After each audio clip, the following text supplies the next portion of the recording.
Hello everybody, welcome to another fantastic episode of the first hour. That's right, that's what we're calling it.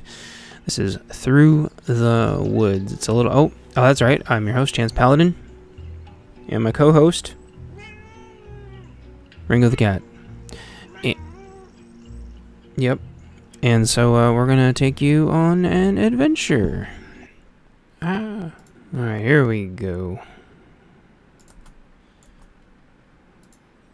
So, this is Through the Woods, and this is a little bit of a throwback. I recorded this one a few years ago, but I couldn't sleep last night. I haven't been able to sleep for weeks, and so I lay there and I think about what to do for more videos and stuff, and I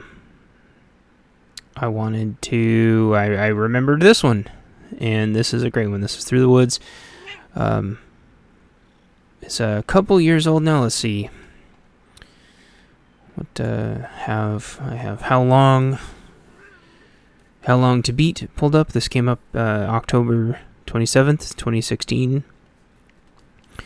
I'd say it's aged really well though.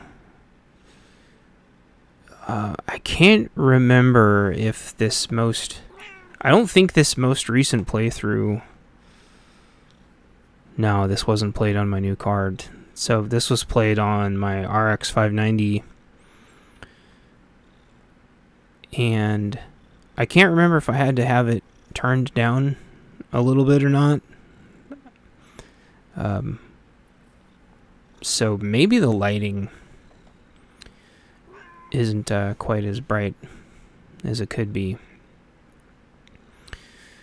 You play as a little boy at first, if you haven't figured that out. I love his jacket. Oh yeah, so this was a Kickstarter. This was way back when, before we lost the house, and I was unemployed for a really long time, and so I was helping video games get off the ground. I helped a whole ton of video games get off the ground at the time. I don't even remember them all. I would help them get their funding, help them do their campaign, then I'd help them QA, and I'd help them launch their game. And I never got paid for it, but it kept me busy. I didn't even get free games or anything, but it kept me busy, and it kept me helping people. And this was one of those, and it unfortunately it didn't score very well. I think, what was the score of it? I was looking at it a second ago. Yeah, it's got like a 62% on How Long to Beat. I think a lot of people considered this, another walking sim. In fact, this may have been one of the first games where I really heard that used as an insult. And I'm working on my, I was working on my follow-up game for quite a while, and I was like, is this going to be like a walking sim? I feel like I should have played through this first area with my new card on. I think maybe what I'll do if I re-upload this vid full is I'll play through it with the new card. It wasn't optimized when it very, very, very first came out, but they ended up supporting the game quite a bit post-launch, until even with like a what would be like a 2-gen old graphics card now, it was very, very playable. So with the RX 590, I could have this almost turned up to full blast. Anyway, so kind of where do I want to go from here? The story revolves around kind of the stereotypical writer story. I think the mom goes out to the cabin to write with the kid, and they're estranged from the father, and This is in Norway. As you saw at the beginning, kind of the location scanning. You can smack the tire swing, and any game where you can smack the tire swing makes me really happy. I think it was in Alan Wake. You could like, it was in Alan Wake. You could like really smack the tire swings. It's a lot of fun. Great resolution for a car for 2016. I think Dreadout was in 2014. But I think Dreadout was maybe made in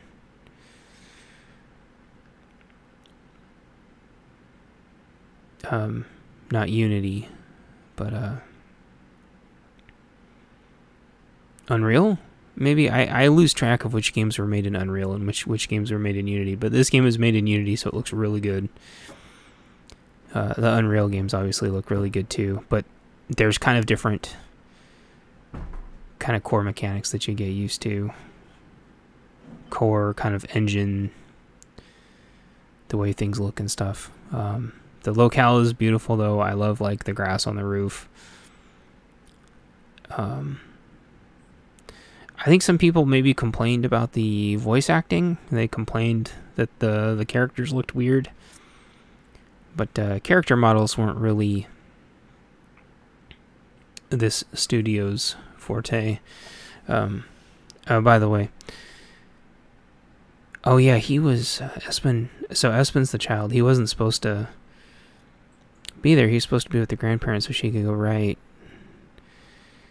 There's this really interesting backstory where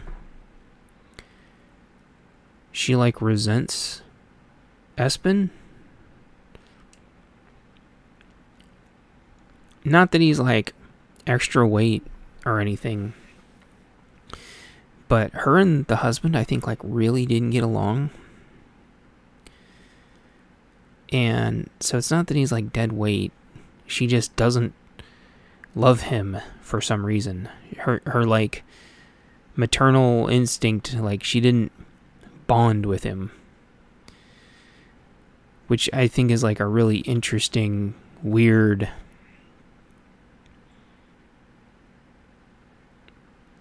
situation to try to tackle. Like, what happens if you have a kid and you don't love your kid, but you still want to do what's best for them and stuff. So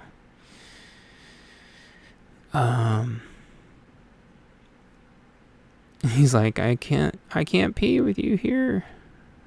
She likes him. He's like endearing.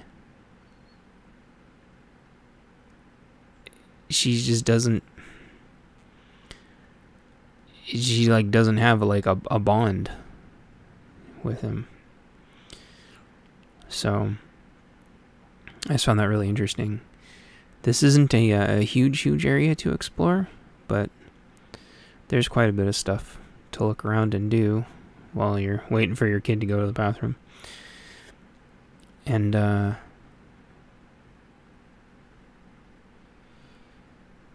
every time I play this, because I've played through this a couple times, I just love looking around. Like, the game just looks great.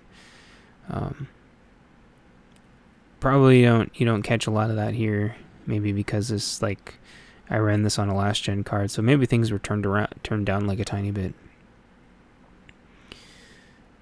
But they handle the lighting really well. Everything has like depth and the perception, the perspective is just great. Yeah, so now she can't find him. Of course, she like walked too far away, and then he jumps out at you to scare you, and she's like, I was worried. So let's see. Yeah, we're kind of flying around the world in our games. So first we went to Indonesia, then we went to China, and now we're in Norway. And so kind of continuing that theme. This is about a 3-hour game. I forgot to say how long the last one was. The hospital one, that was about a 2-hour game. I've noticed each one of these is usually around like a 2 to 3 hour game, which people always feel like really ripped off or whatever. I don't think so. Like, if it tells a tight story and there's like relatively tight controls and not like shit tons of backtracking,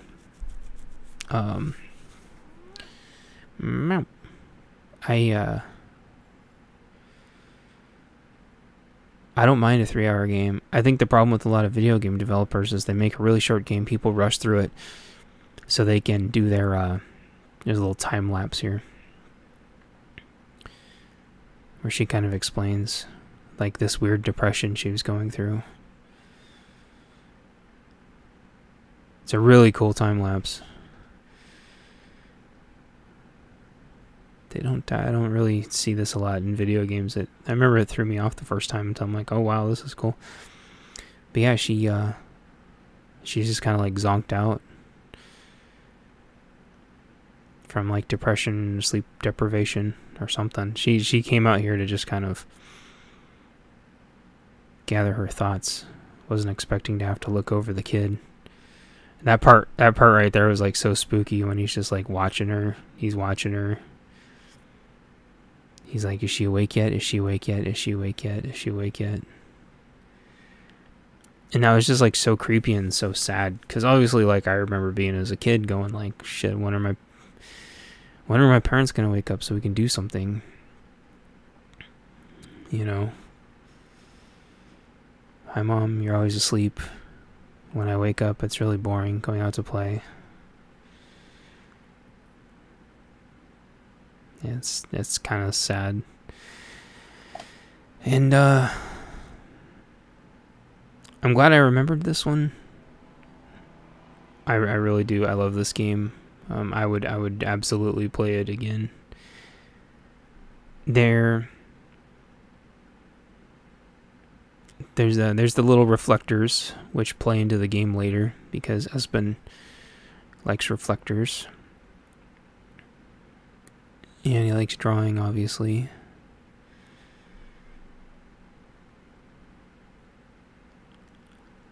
Yeah, I think maybe the biggest complaint, besides people calling it a walking sim, which I think is really disingenuous, is people didn't like the way the models looked. They thought the gal and her kid looked really weird. But you know, I don't care. You get her jacket. Get your jacket and her little hat, and she goes on her adventure to find her kid.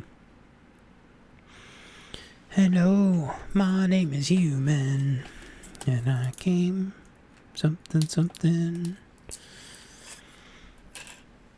So, what else is there to really say? I don't know, I'm trying to think. I like this game a lot. I remember. When I first heard the concept of this... Yeah, so, oh, by the way, she's trying to find her kid, and then all of a sudden this guy is, going off with him in a Viking boat. So she, just jumps right into a freezing cold lake to go get him. Oh. So each one of these games has like, you know, a different, you know, ethnic, you know, diverse ethnic background. And this game, boom, through the woods. This game hit those notes really well. When I play like a different game from a different area, I don't want like my, you know, stuff from my area being like foretold, you know, retold to me. I want to know how they think and feel, how they see things, their folklore, you know, not their folklore told through our lens, like their folklore told through their lens. And so I remember something about like her being outside a cave or something and just going through like this like psychological torment. and my imagination. Yeah, her phone don't work. She just like throws her phone in the water. She's like, fuck this phone. That was probably a Nokia. Go get the phone back. No, it was probably what, an Ericsson. If they're in Norway, that was an Ericsson, right? Anyway, I want to be told their stories like their way, you know. And again, that's what I was in my intro video. I was talking about how I want the characters to wear what they want the characters to wear. If they want them to wear a bunch of clothes, they want them. They're wearing a bunch of clothes. If they're wearing skimpy clothes, they're wearing skimpy clothes. Like, and I want them to just worry about telling the story and making the character look how they want to look. And they're in Norway. It's gonna be freezing ass cold. She's gonna be wearing a big jacket and a big hat. You know, that's what I want them to focus on. And you know, Plague Tale's another example of that. You know, they're like royalty. You know, it's like cold out. It's a more, you know, rugged area. It's more historical, so they're wearing culturally, you know, appropriate stuff for the story, and so it doesn't look out of place. It just blends in. But yeah, so I thought it was like perfect that she's wearing like a coat and she's got her beanie hat on.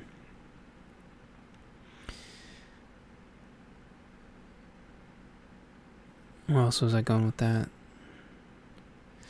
I don't think every episode's going to be like me flying around the world pretending I'm in different areas playing the game like this is one big connected universe or anything. But I definitely wanted to start out the first several like that because I think the next one's going to be Japan. And then I think I'm going to, unless people start telling me in the comments what to go look for. There's kind of a hints and clues everywhere. Oh. All right. Yeah, I'm hoping I can look around, try to find some more of this style of game from different parts of the world. What was it? What were people talking about? Oh, I guess yeah, technically one of the other ones on my list is from, even though it kind of doesn't really tell a story necessarily from their local area, it is still a developer from another area. Oh, these big stones. The first time I played this, I could not figure out what the deal with those stones are, but those are the little save spots. Those are little checkpoints. There's these towns all through the game. You're kind of trying to find clues, chasing after your kid. And it makes the world feel very abandoned. And then you start to wonder if there's really anybody in the game at all. But obviously later you come to the conclusion that there is. There are creatures that you have to deal with. Thinking back now, it made me wish I had a camera so I could, you know, zap the creatures, because it seems like after playing Dread Out that the answer to there being anything spooky is to just zap it with a camera. But I love that everything's made out of wood. I love just the textures and everything of this game.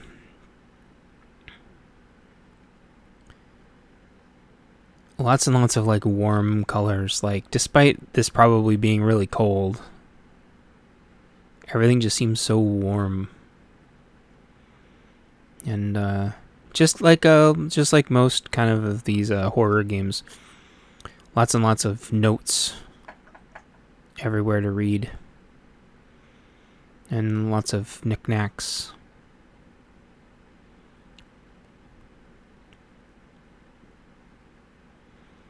One weird thing, even though I've played this game several times, it's never seems to save my progress from playthrough to playthrough. Don't know why that is. Maybe it's a problem with my save files, but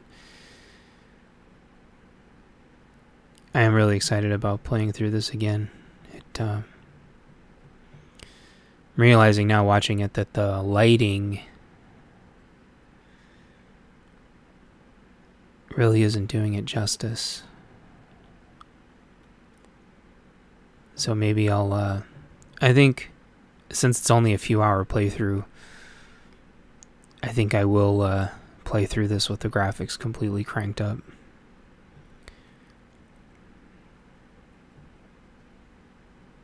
These are like set maybe to half. I'm seeing that there's like some compression going on. That's probably because I've re-rendered this video a couple times. It's probably compressed the heck out of it. But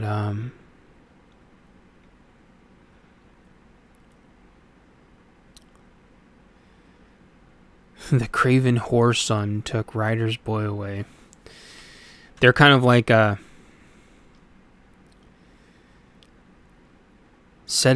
kind of setting up the fact that they're setting up who the main antagonist is, and they're setting up why everybody's gone. There's a real reason for why these towns are all empty. And then they go into the folklore of it.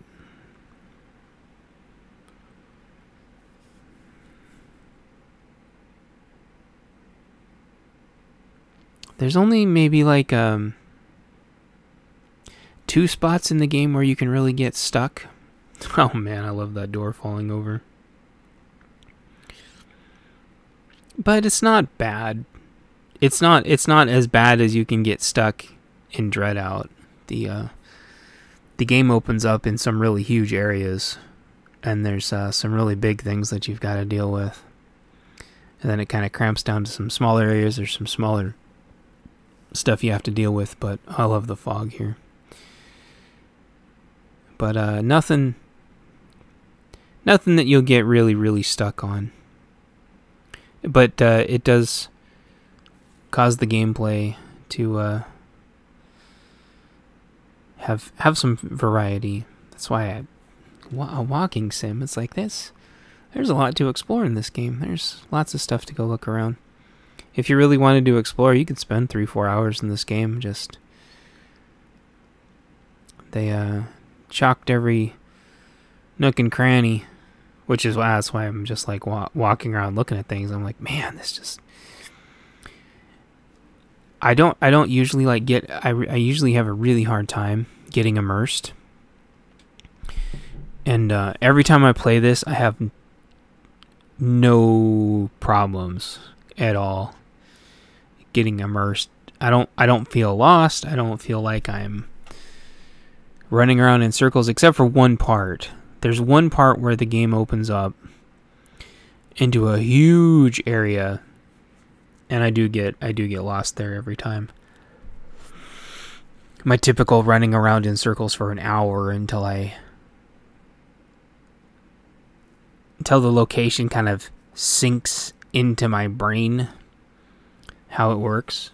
And I don't even know if that's a video game problem. That's probably me in real life too. It takes me a long time to figure out how to consistently like navigate from point A to point B.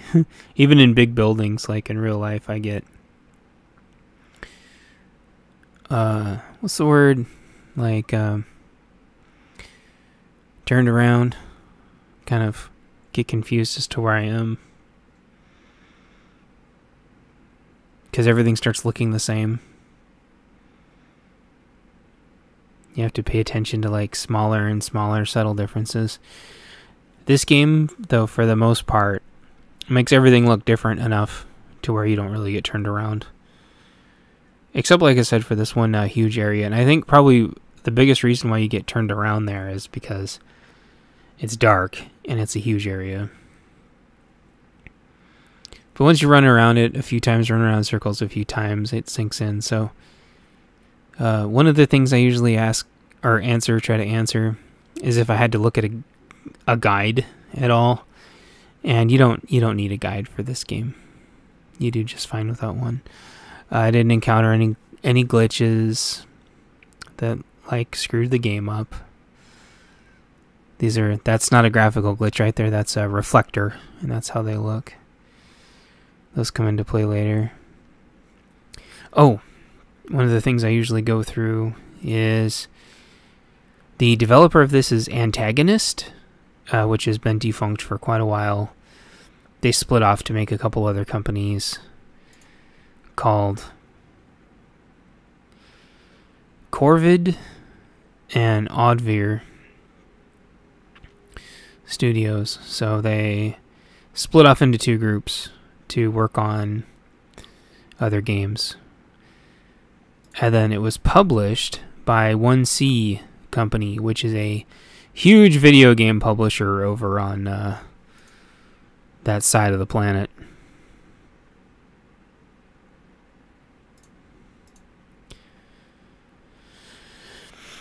So as I do complete this one. Very enjoyable playthrough.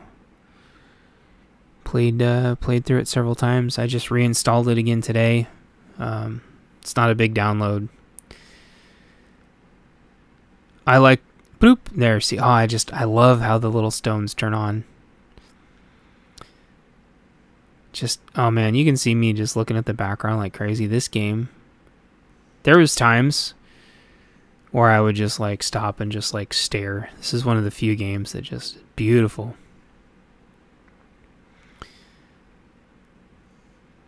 So she's running around looking for her kid. The water looks great.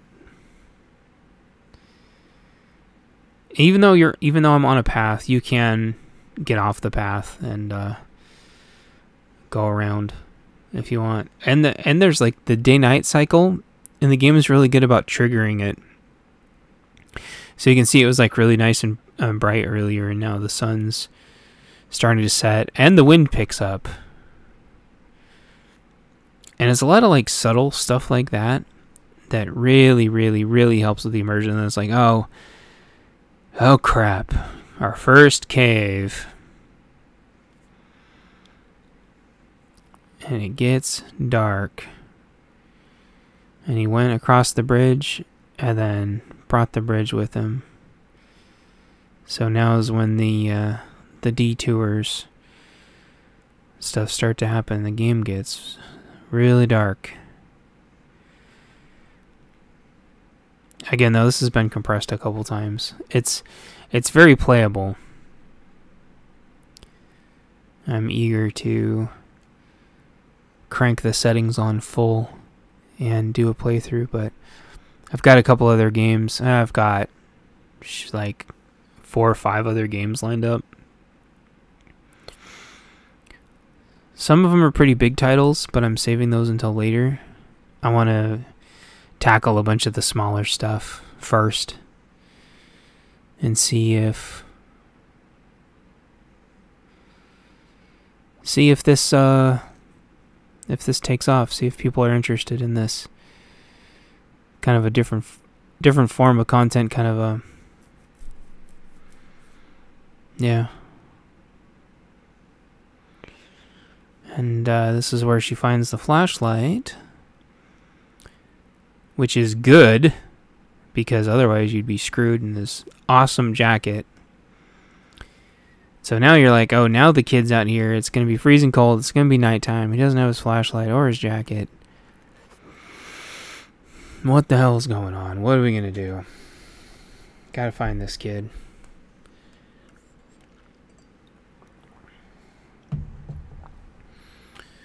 Hello, my name is Human.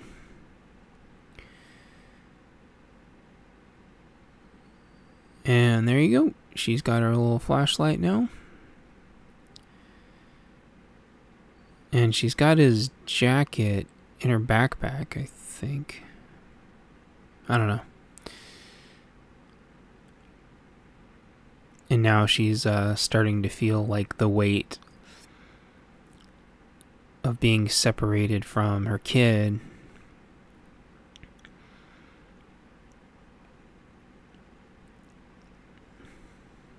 And what her kid must be going through and how she let him down. And kind of through that grief, realizes that she kind of had been bonding with him.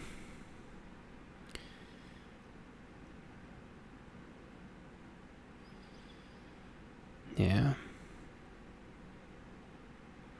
The way the shadows creep up the trees from the sun, oh man, it just looks so cool. I don't see that in video games, like, ever. The way, like, the perspective of the sun. It's because in Unity you can stick the sun somewhere, and then the perspective, the shadows and the dynamic lighting. I don't know if very many video games do that, but maybe it's because most of them aren't outside. Big lake. There's the moon.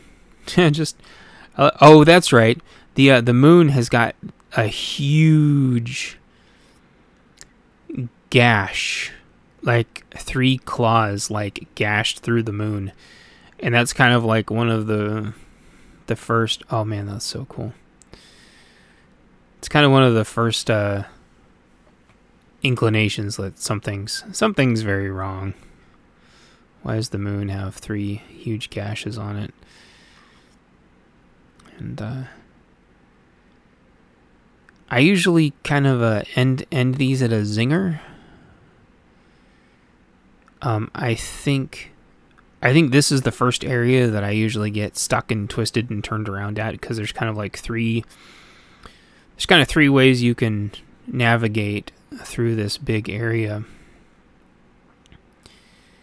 And so this is, yeah, she starts to find skeletons. And realizes that things are very wrong.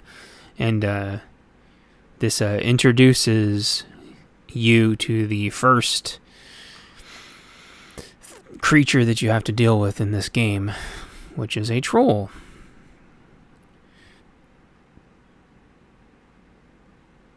And she's like, a troll? What?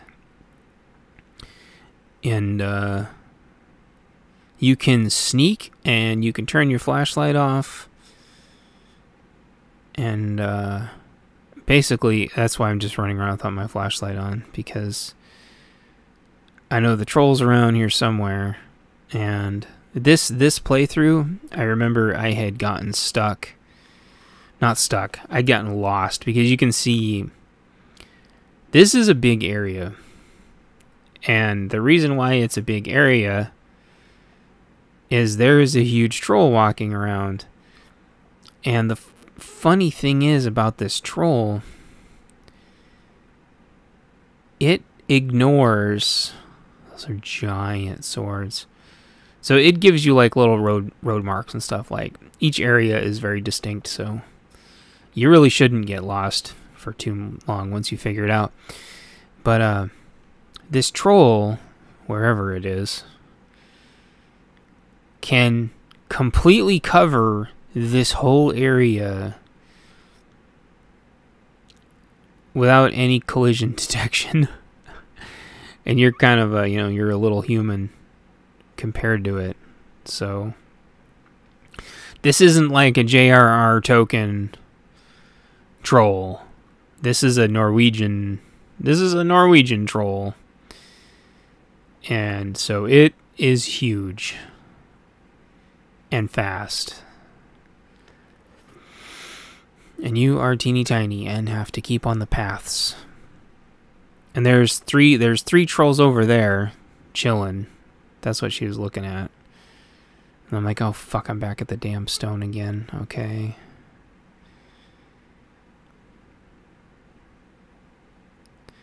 I usually like to kind of cut these as soon as I get to kind of the first big bad, or like the first boss style that you have to deal with. That seems to be working really well. He does good, like leaving you candles and stuff, so you have like really good frames of reference. Like the level design's really good. Where's the damn troll?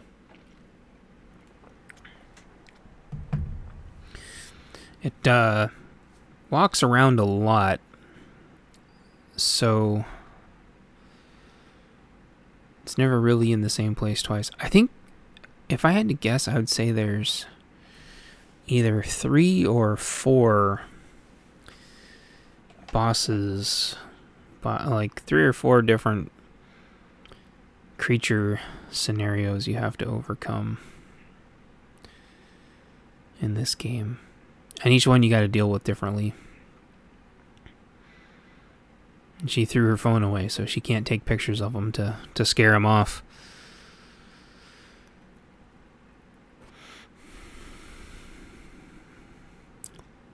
So I knew like that door doesn't unlock yet.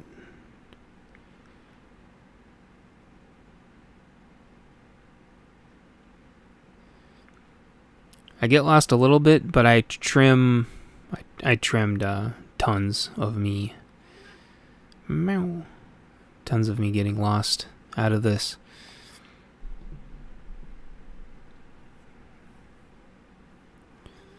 Meow. Yeah, she's confused as to why the moon... Oh, here, you get really close to it now. There. You see, actually, they look like claw marks, but then you realize they're not claw marks. It's like something smashed into the moon and just crushed it.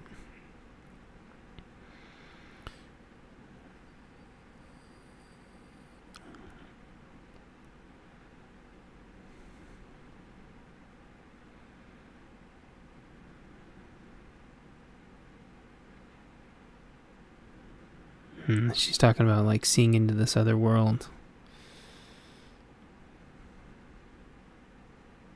I think I managed to completely avoid the troll.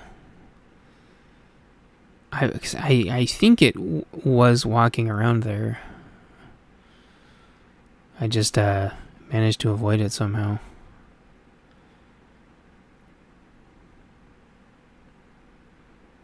It does show up later though. Because there's more than one. And that starts chasing you around. It reminds me of that giant metal creature from like the beginning of Burning Crusade in WoW that stomps around. That was a little graphical glitch there. And a little reflector.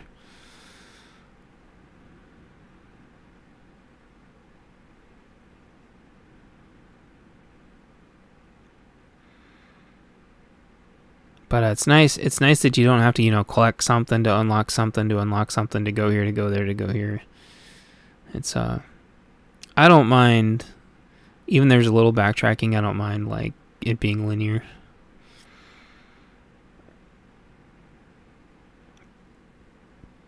Let's see, when does she run into the troll? Oh, another little stone. There's something in the water.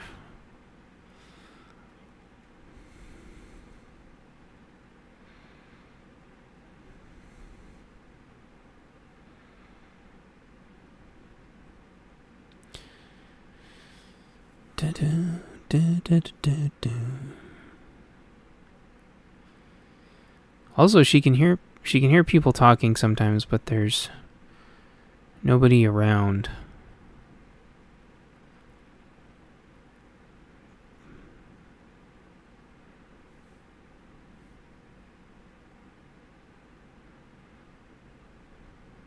So she's like listening to listening to people arguing and fighting over the kids being taken. And so there's like people arguing and fighting in that room, and she can't open it. And then when she opens it, there's nobody there.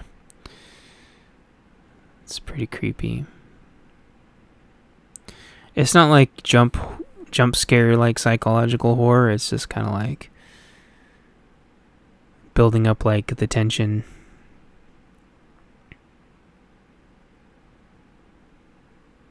As these town folk just keep going more and more crazy, and she's like, well, how could I hear the townsfolk? But they're not here. Matmo.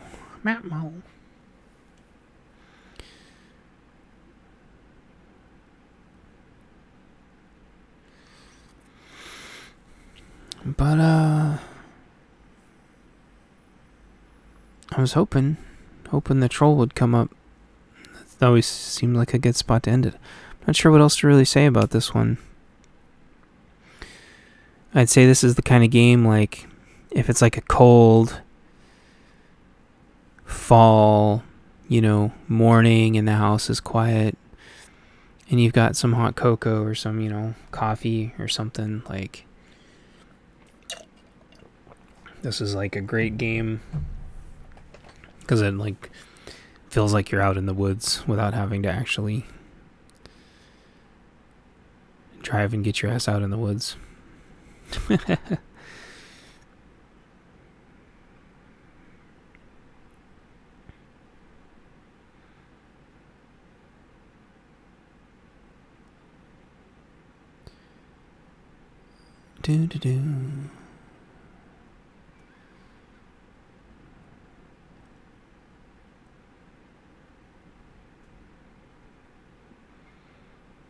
Yeah, there's quite a bit of story to dig into, and then the end actually wraps up really nice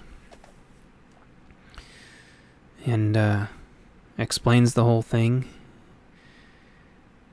and yeah, it really bums me out that this game didn't do well. I think people are just too harsh.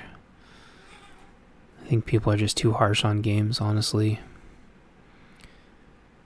This was before there was like a lot of love for like quote unquote indie developers, aka, smaller development teams. Like, oh, there it is.